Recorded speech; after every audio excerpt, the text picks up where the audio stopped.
story of Kevin the Lamb. Kevin the Lamb is on a journey looking for something more. In week 1, we learned that Kevin escapes his green pasture in search and ends up in the city of Wilmington. In week 2, Kevin ends up here at St. Paul's eating our lovely grass because he was hungry. Now we are here in chapter 3, and let's see what Kevin has in store this week. Kevin spent the night grazing around the church, dozing and thinking. He was still not sure if more was a person, a place, or a thing. He was, however, more confident he was headed in the right direction. Staying near St. Paul seemed to offer the best hope of solving his problem. As he was munching on some grass, several women arrived at the church. They were carrying colorful fabric into a building next to the church. One of the ladies saw him watching and invited him in. Once inside, he saw tables covered with colorful fabric. The ladies were using long, pointy needles and strands of thread to piece the fabric together. The fabric lady explained that this was St. Paul's quilting ministry. She said they were making quilts. Kevin thought they were the prettiest blankets he had ever seen. She said the quilts will be sent all over the world to be used by people to help keep them warm. Warm blankets were something Kevin understood.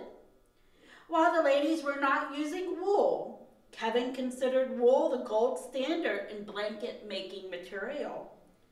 The quilts looked to be warm and beautiful. He gave them a grade A approval. Kevin had no idea what grade A meant, but he had heard the farmer use the phrase when talking about steers on his old farm. As he was finishing up his tour of the quilting projects, the nice lady from the night before arrived. She saw Kevin checking out the quilts. She was not at all surprised to see he had made a new friend. She knew that Kevin may be a lamb, but he was not sheepish. The nice lady said she was going to be delivering some Advent in a box kits to some church members' houses and invited him along. Kevin had no idea what Advent was or how you delivered it, but the adventure did not seem like a bad idea. The nice lady loaded the boxes and Kevin into her car, and off they went. The drive through the city was exhilarating. Kevin immediately decided it was much better riding in a car than being on the street with a car headed toward him. Kevin had a grand time taking in all the sights.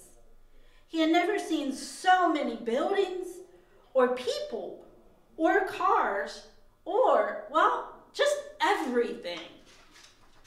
A little while later, they arrived at a home where the nice lady grabbed Kevin one of the boxes and knocked on the front door.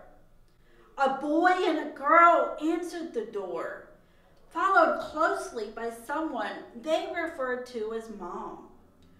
On the porch, the nice lady told them she was bringing them their Advent in a box kit. This seemed to be a big deal to them, causing a long and excited conversation about Advent. Kevin did not understand everyone's excitement about Advent. He concluded it had something to do with waiting for a baby to be born at a stable. He had no idea how a baby arrived in a box, or why they were waiting for this baby, or what a stable had to do with all this. But for now, he was content to watch and try to learn. They went on to visit another lady who, according to the nice lady, was the oldest member of the St. Paul's family at 102 years old. The 102 number meant nothing to Kevin. All he knew is that she was super nice to him. Later, they went on to visit a retired pastor who lived in a big building with lots of other people and was very kind to Kevin. The nice lady and the pastor talked at great length about more needing to be done to prepare for Advent. There was that Advent word again. There was that more word again. Were the two related? Kevin decided it was time for an explanation.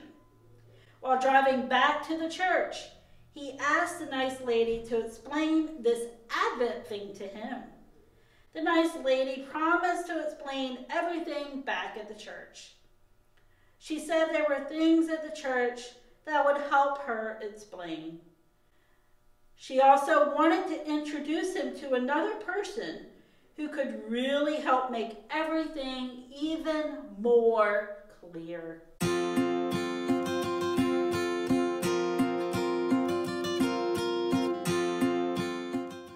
In the Gospel according to John, John the Baptist reminds people of an ancient prophecy. After so many years, why believe that God would send a Messiah now? When John the Baptist proclaims that a Messiah is coming to earth in human form, he firmly believed in God's promises. After all, he grew up with joy, with the stories between his mother Elizabeth and his Aunt Mary. God's light was drawing him near. Kevin is also feeling drawn to God's light, but he is still searching. He could easily give up and return home. Instead, he continues on, pushing away doubt and fear.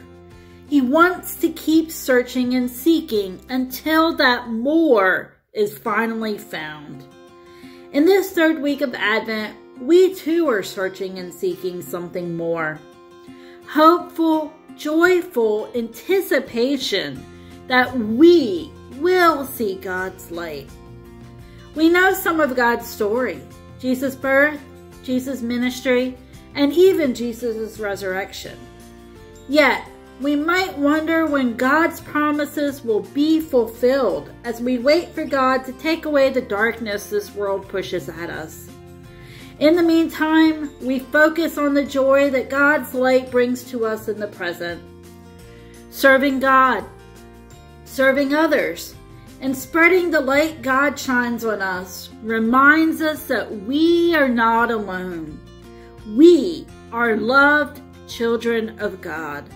The light shines in the darkness, and the darkness did not overcome it. That is something to be joyful for, no matter the frustrations and disillusions we face as we wait and keep watch. Step forward towards the light. You never know who or what God will share with you. Thanks be to God. Amen.